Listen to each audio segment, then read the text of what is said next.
선관위 전현직 간부의 자녀 특혜 채용 의혹을 두고 선관위와 감사원 두 기관이 충돌하고 있습니다. 여야는 선관위 대상 국정조사인 한 목소리를 내고 있지만 조사 범위에 대해서는 앞서 들으셨다시피 입장차가 확연합니다. 이 내용 포함해서 정치권 주요 이슈, 오늘은 김만흠 한성대 석좌 교수와 함께 진단해 보겠습니다. 네, 안녕하십니까? 네, 안녕하세요. 네. 이번 특혜 채용 관련해서 감사하겠다는 감사원과 받을 수 없다는 선관위 두 기관의 충돌로 번지고 있는 양상이고 말씀드린 대로 여야도 충돌하고 있습니다. 각각 근거가 다르죠. 일단 직무감찰 대상이 되는가 아니는가 주장이 다르고 있죠. 네. 선관위 쪽에서는 선관위가 감사원의 직무감찰 대상이 아니다라는 네. 논거들을 한 두세 개 들고 있는데요. 하나는 헌법상의 감사원의 임무로 규정된 것이 행정기관 및 공무원의 직무에 한한다라고 돼 있기 때문에 네. 행정기관이 아니다라는 주장을 하고 있는 거죠. 또 그 조항에서도 밋이라고 붙어 있기 때문에 다른 공무원도 행정기관 및 공무원을 두고 다른 공무원까지도 포함할 여지가 있다라고 해석하는 사람도 있습니다. 네. 지금 화면에 나오고 있습니다만 또 하나가 그 아래에 대통령 소속하에 감사원을 둔다. 이게 대통령 소속이라면은 모든 부처를 통괄하기보다는 행정부처에 한정된 거 아니냐라는 느낌을 좀 주는 경향이 있습니다. 네. 그래서 그동안에 감사원 개혁, 감사원의 뭔가 개편을 두고도 대통령 소속으로 하기보다는 네. 기능을 강화하려면은 국회 소속으로 하든지 아니면은 다른 방식을 모색하든지 해야 된다는 논의가 나왔습니다. 네. 이걸 근거로 두고 있고요. 또 하나는 이제 국가공무원법에서 규정된 부분에서 제외도항을 두고 있죠. 거기서 이제 인사혁신처의 인사 감사 대상에서 제외된 것으로서 선관위를 지적하고 있기 때문에 지금 얘기하고 있는 거예요. 17조 2항인데 네. 그런데 여기에서 국가공무원법에 규정된 인사혁신처의 인사감사 대상은 그 성격을 어떻게 볼 것인가. 인사혁신처가 하는 감사의 대상은 말 그대로 행정부에 해당되는 쪽이 아닌가 그렇습니다. 인사혁신처가 담당하기 전에 네. 이 부분이 포함됐을 시기로 보자면 과거에는 총무처가 담당하기도 했습니다. 네. 그다음에 행정자치부가 담당했고 중앙인사위원회 담당했고 이런 식 되었었기 때문에 아무래도 이 조항은 감사원법 관련된 전반적인 내용이라기보다는 행정부에 관련된 내용에서 논의를 다루고 있다. 그런데 거기다 굳이 왜 행정부를 다루는 것이면은 어떤 예외 사항을 왜 넣었을까 하는 좀 의문이 생기긴 합니다. 물론 이런저런 부분들이 입법 미비도 있고 또 자세하게 따져보면은 법률 조항별로 네. 뭔가 서로 안 맞는 그런 것이 있어서 서로 주장을 하고 있는데요. 무엇보다도 현 상황은 원칙을 따질 필요도 있지만은요. 지금 이 문제가 제기된 게 지금 인사 문제에 대한 황당한 일이 벌어진 거 아니겠습니까? 네. 이 점에서는 혹시 직무감찰 대상이 아닌가 불분명한 상황이라고 하더라도 선관위에서 자진해서 좀 감사를 해달라고 요구할 수도 있다라고 봅니다. 네. 이전에도 비슷한 사례가 있었는데요. 국회의원들 부동산 다세대 주택 다가구 주택 이런 거 있었지 않습니까? 네네. 그때 국민의힘에서 오히려 지금 감사원에 전수조사해달라고 요청을 네. 했었는데 감사원이 직무 대상이 감찰 대상이 아니다 해서 거부한 적이 있었는데요. 지금 애매한 상태에 있을 때는 선관위에 뭔가 조사가 필요하다. 이럴 때는 자진해서라도 한번 조사해달라고 요구할 수 있는 게 아닌가 그렇습니다. 그러나 그렇군요. 대신 분명하게 직무감찰 대상인가 아닌가 불분명한 대상이 있고요. 불분명하니까 입법적으로 미비하니까 그걸 선관위를 제외하자는 그 개정안들이 나와 있기도 하고 그렇습니다. 그래서 네. 개정안이 나와 있다는 것은 현 법 체계에서는 적용 대상이 될 수 있다는 논거로 주장할 수도 있고 불분명한 근거가 될 수도 있어서 역시 법 체계상으로 논란의 대상은 되고 있습니다. 네. 아마 지금 이 부분이 나중에 가서는 조만간 헌재에다가 권한쟁의 심판 대상도 되지 않을까. 과연 감사원이 중앙선관위를 대상으로 직무감찰까지 할 수 있을까라는 것은 아마 거기까지 갈 여지가 있어 보이긴 합니다. 네, 방금 말씀하신 애매하다, 불분명하다, 바로 그 원칙적인 부분에 대해서 정치권에서도 얘기가 나왔거든요. 여야 목소리 한번 들어보겠습니다. 헌법 97조에 보면 이제 감사원은 행정기관을 감사한다 이렇게 되어 있어요. 인사 비위가 발생했을 때는 국회 대법원 헌법재판소를 제외한 기관은 감사헌법 24조에 따라서 당연히 직무감찰을 받게 돼 있어요. 헌법 불비다라고 얘기하는 사람이 있을 정도로 법이 좀 애매해요. 전주혜 의원님은 감사원의 감사 대상에 선관위를 넣는 법안을 발의했어요. 감사원의 감사 대상에 선관위가 포함되지 않을 수 있고 그런 게 명확하지 않으니까 이렇게 지금 막 큰 칼부터 막 무조건 휘두르겠다라고 하는 것은 안 맞을 수 있죠. 네. 박 의원이 말한 불비라는 건 이제 법률에 규정이 되어 네. 있지 않다, 준비되어 있지 않다 이런 뜻인데 그런 좀 애매함 때문에 논란이 역대 정부에서도 있었더라고요. 아까 정리해 보니까. 네, 정부에서도 있었고 입법 과정에서 논란도 있었습니다. 심지어는 중앙선관위에서요. 감사원이 하는 것은 위헌성이 있다라는 그 용역을 발주를 했습니다. 2020년에 나왔는데요. 제가 오기 전에 쭉 읽어봤는데 네. 당시의 결론들은 선관위 입장을 반영해가지고 뭔가 감사원이 하는 것은 위헌 소지가 있다. 다만 그것을 뒷받침하려면은 현행법을 그대로 두기는 쉽지 않다. 그래서 감사원법에다가 명기를 하든지 네. 제외 대상으로 명기를 하든지 아니면은 중앙선관위법에다가 국가인권위원회법처럼 독립성을 강조하는 문구를 정확하게 넣든지. 지금 국가인권위원회 같이 많은 비교를 같이 하고 있는데요. 국가인권위원회법에서는 직무에서 독립성을 아주 강조를 하고 있습니다. 선관위도 사실상 독립성이 필요한 기구이지만 법률 조항에 그것이 없는데 네. 만약에 법률 조항에다가 직무에서 독립성을 강조한다면은 뭔가 선관위가 감사원의 직무감찰 대상이 아님을 주장할 수 있다라고 선관위가 발주한 영역에서 법률학자들이 법학자들이 그런 제안을 했습니다. 그래서 현재로서는 선관위가 위헌성을 주장할 수는 있겠지만은 법률의 근거로서는 좀 불확실한 그런 내용이 있습니다. 그렇군요. 자, 국민의힘이 이번 의혹을 고리로 노태학 위원장의 사퇴를 촉구하는 것을 두고 민주당에선 선관위를 장악하기 위해 그러니까 총선을 앞두고 있는 시점이다 보니 선관위원장 사퇴를 촉구한다. 길들이기 하는 것 아니냐고 여야 어떤 논란으로 번지고 있고요. 그렇습니다. 선관위 정도면은 진영 문제가 개입이 안 해야 되는데요. 우리나라는 정당뿐만이 아니라 네. 모든 영역이 진영으로 갈려져 있습니다. 또 오늘 뒤에 논의가 되겠습니다만 심지어 언론의 중립성, 객관성, 진실성을 강조하는 방통위까지도 진영 논란이 되고 있는 상황이고요. 모든 부분이 좀 그렇게 돼 있습니다. 네.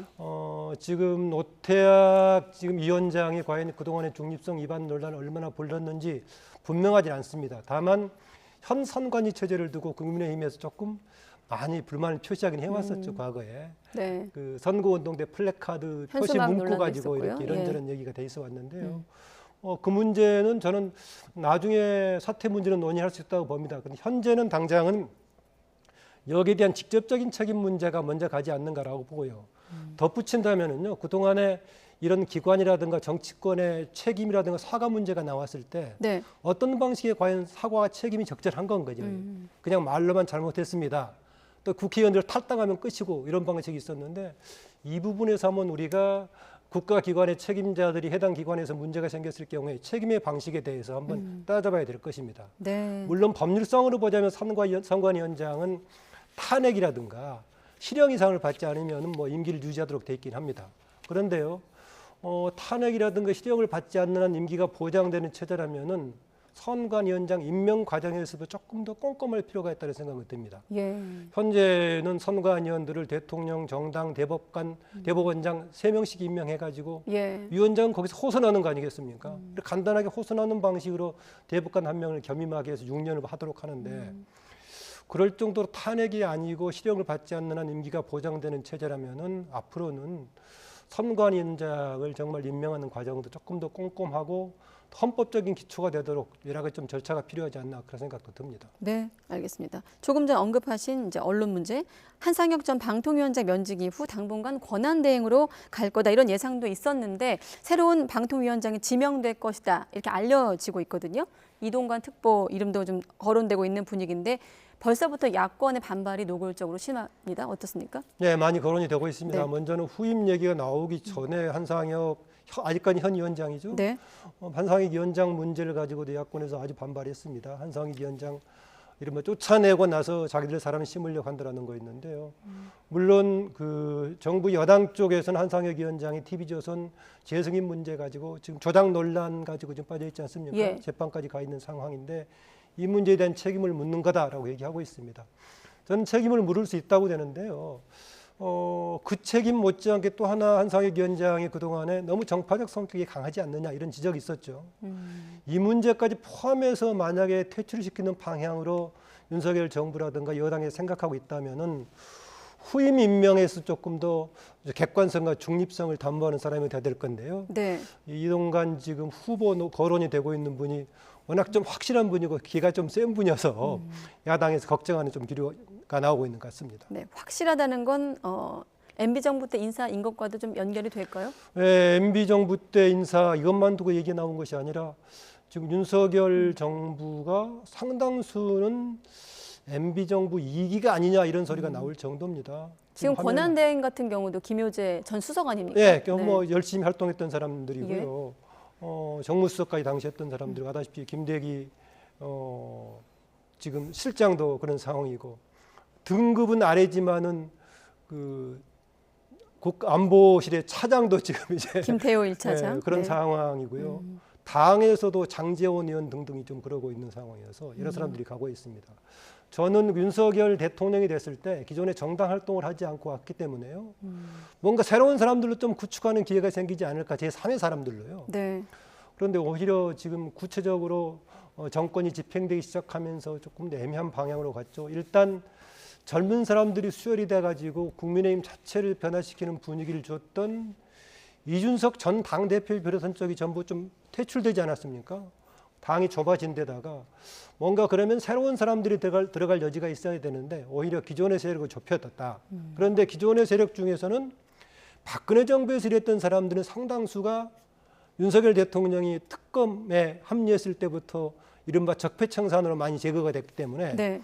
자연스럽게 남는 사람들이 주로 MB 정부에서 일했던 사람들입니다. 그러다 보니까는 지금 윤석열 정부가 MB 정부 2기 아니냐 이런 소리가 나오고 있는데 이 부분을 한번 돌아볼 수 있는 거 아닌가. 물론 보수 정부에 속하기 때문에 기존에 일했던 사람들 중에서 좀 쓸만한 사람들은 다시 쓸 수가 있을 겁니다.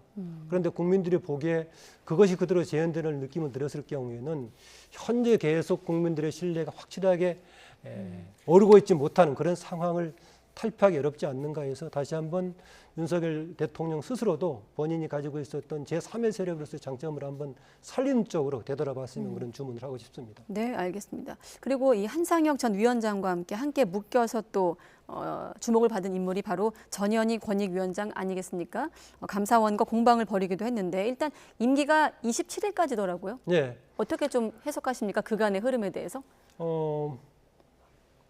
그것도 역시 논란이 있었죠. 네. 기존에 국민의힘 쪽에서 여러 가지 문제를 제기했을 때 조금 불리하게 해석했다는 국민의힘 쪽에 반발이 있어서 빨리 네. 끝났으면 했습니다.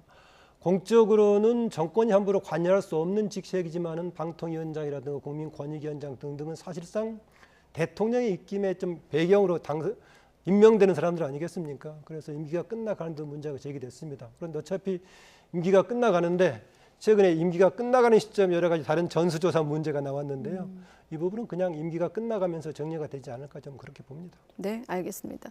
지지율 잠깐 볼까요? 윤석열 대통령 국정수행 지지율 6주 만에 소폭 하락세로 돌아섰다라는 결과가 나왔는데 홍준표 시장 같은 경우는 60%는 돼야 된다 이런 또 얘기를 하기도 했고요. 네. 지난번 올라갔을 때 이 자리에서 얘기했던 것 같습니다만 아무래도 그 미국 방문했을 때 외교하고 그 뒤로 이어지는 좀 외교에서의 득점했던 요인 아닌가 그렇습니다. 그런데 그 에너지가 그렇게 높게 올라갈 정도까지는 가지 못했고요. 네. 그 다음에 또 새로운 에너지를 만들지 못하고 있습니다. 아다시피 현재 여야가 마찬가지인데요. 뭔가 아직 상대방이 큰 악재를 만들지 않으면은 스스로 새로운 에너지를 만들지 못하고 있습니다. 그 점에서 윤석열 정부 임기 1년이 지났는데 지난 무렵에 한미일 관계 외교에서 약간의 득점을 했는데 그 이후에 변화가 없다는 것은 새로운 에너지를 만들지 못하고 있다는 겁니다. 이 에너지를 만들고 있지 못하다 보니까 차기 총선 지금 10개월 정도 남겨두고 있는 시점인데 10개월, 11개월 남겨두고 있는 시점인데 여론조사에서 상반된 평가들이 나오지 않습니까? 네. 한쪽은 이대로 간다면은 지금 악재를 3중 4중으로 가지고 있는 민주당의 참패다라고 얘기하고 있고 또 다른 한쪽에서는 정권에 대한 심판론이 강한 상황이기 때문에 그것 등등을 감안했을 때 더구나 윤석열 대통령에 대한 지지가 이렇게 부정이 아주 높은 상황이 계속된다면은 오히려 민주당이 압승할 가능성이 있다 이게 나오고 있는데 이 점을 여야가 동시에 같이 봐야 될 지점이 아닌가 그렇습니다. 네, 조금 전 교수님께서 새로운 에너지라는 표현 쓰셨는데 그런 새로운 에너지를 얻기 위한 일환일까요? 지금 대통령실이 민간단체 보조금 감사 결과를 발표했습니다. 300억이 넘는 부정 사용이 확인되긴 했는데 시민단체 옥죄기다 이런 또 비판이 일고 있기도 하고요. 네, 어떤 성격일까요? 아주 좀 민감한 건데요. 네. 윤석열 정부 들어와서 노동 문제 등등 해가지고 이전에 해왔던 걸 이제 많이 조금 정리하는 쪽으로 가고 있습니다. 네. 제가 봤을 때 적폐청산이라는 용어를 쓰지는 않고 있습니다. 그런데 오히려 적폐청산이라고 주장할 만한 얘기를 많이 하고 있습니다. 그런데 이런 정도 한다면은요, 본인들이 엄청 엄정하게 해야 됩니다. 본인들 오히려 추상처럼 한다면 해야 될 것인데 본인들의 문제를 느슨하게 한 상태에서 엄격한 것을 강조한다면 조금 한계가 있어 보여서 네. 저는 이렇게 국민들에게 부분적으로 때로는 호응도 받고 그러지 않습니까? 한때 예. 노동 문제 척결한다고 했을 때는 개혁 의지를 사가지고 조금 지지가 올라가기도 했었죠. 이런 에너지를 살리려고 한다면 스스로에 대해서 엄격하게 해야 된다는 얘기입니다. 과거에도요, 제가 세종대왕 세종실록에서 보니까 예. 세종대왕이 악습을 어떻게 철폐할 것인가 하고 신하들이 묻습니다. 예. 가장 첫 번째가 뭐였느냐? 본인들부터 먼저 모범을 보여라. 그런데 우리나라에서 지금 구습, 악폐 이런 걸 청산하려고 했을 때는 본인들의 모범보다는 과거를 청산하는 데만 좀 초점을 두고 있습니다. 아다시피 문재인 정부에서도 적폐청산이라는 용어를 아주 많이 썼고 많이 했습니다만은 나중에 조금 위험이 됐던 것 중에 하나가 본인들은 그것을 반복했기 때문입니다. 그래서 네. 내로남불 용어도 나오고 그렇습니다. 그래서 과거의 잘못된 관행들을 뭔가 정비하는 작업은 저는 의미가 있다고 보는데 그러기 위해서는 본인들 스스로가 윤석열 정부 스스로 윤석열 정부에 일하는 사람들이 본인도 엄격하게 한다면은 국민들로부터 좀 지지를 받을 수 있지 않을까 그런 생각이 듭니다. 네. 시간은 2분 남았는데 하나는 이래경 이사장, 혁신위원장 얘기, 하나는 오인호 얘기로 좀 하고 마무리하겠습니다. 자, 어떤 논란이 있었는지 자막으로 소개하기로 하고 과거 좀 발언 논란 때문에 민주당이 좀 어수선한 것 같아요. 네, 이래경 지금 내정자가 아마 공적인 자리에는 처음 올라온 게 아닌가 그렇습니다. 80년대 계속 운동권 속에서 활동하고 있다고요. 중간에 기업도 했습니다. 기업에서 좀 성공하게 돼가지고 네. 운동권 단체 지원도 많이 해주고 있던 소문은 아주 좋게 난 분입니다. 그런데 조금 이런 쪽에 해왔었기 때문에 공적인 자리에서 객관적으로 해야 될 발언들 지금 아마 신경이 쓰이고 논란이 클 소지가 있습니다. 저는 그 자체보다는요. 혁신위원장으로 영입했는데 민주당에서 어느 부분에 대한 혁신 요구와 기대가 있는 건가라는 문제의식이 좀 분명하지 않습니다. 예컨대 현재 민주당에 대한 위기에 처한 것은 당 대표의 사법 리스크에다가 돈 봉투 문제 그리고 코인 문제 등에다가 당 여러 가지 지지율 아니겠습니까? 네. 그러면 그것을 어느 방향으로 개혁하자고 하는 건지 대표의 사법 리스크 문제를 청산하기 위해서 오라고 하는 건지 아니면 그것을 온전시키려고 하는 건지라는 거에서 오히려 지금 임하는 자세가 이내경 내정자가 이재명 대통령을 적극적으로 지원하기 위해서 나왔다라는 것이 오히려 호위무사 역할을 하기 위해서 온 것인지 이 점에서 본다면 현재 내정자의 성격으로 봤을 때는 당 내부에서 그렇게 호응을 좀 받기는 어려워 보입니다. 네. 그리고 오인회 사실 민주당 그 코인 논란 등 공세하느라 국민의힘 내부에 좀 파열음은 좀 안 나왔었는데 오인회 때문에 좀 시끄러워질까요? 이번 주 내에 뭐 공개하겠다, 명단 공개하겠다 이런 얘기도 나오고 있던데요. 처음에 이용호 의원이 얘기했다 근거 없는 얘기다 사과까지 했죠. 다시 이준석 전 대표가 얘기하고 있는데요. 저는 오인 자체보다는 두 가지 성격에 주목하고 싶습니다. 여전히 대통령실 쪽에서 과도하게 집권 여당에 대해서 개입하려는 의지가 뭔가 있지 않는가라는 문제하고 이것을 해결하는 주체는 김기현 당대표인데요. 당대표가 아무래도 집권 여당이 대통령을 뒷받침해야겠지만은 당이라는 독자적인 역할에 대해서 자율성을 가지고 하는 부분을 좀 보여줬으면 그렇습니다. 네. 더구나 10개월, 12개월 남겨놓고 총선 국면으로 지금 공천 관련 얘기가 나오기 시작하는데 이 부분에서 당이 자율성을 가지고 뭔가 새롭게 갈 수 있는 이것의 비전을 확실히 보여주지 못한다면은 국민의힘 내부에서 대통령실을 향한 또 김기현 당대표를 향한 불만 소리가 계속 나올 소지가 있어서 이 역시 김기현 대표 쪽이라든가 대통령실 쪽에서 유념해야 될 부분이 아닌가 그렇습니다. 아무튼 이준석 전 대표가 이를테면 예고 형식의 정치를 많이 했는데 아무튼 이번 주에 공개하겠다고 했으니까 또 이후 파장은 한번 지켜보겠습니다. 김만음 한성대 석좌 교수와 함께했습니다. 고맙습니다.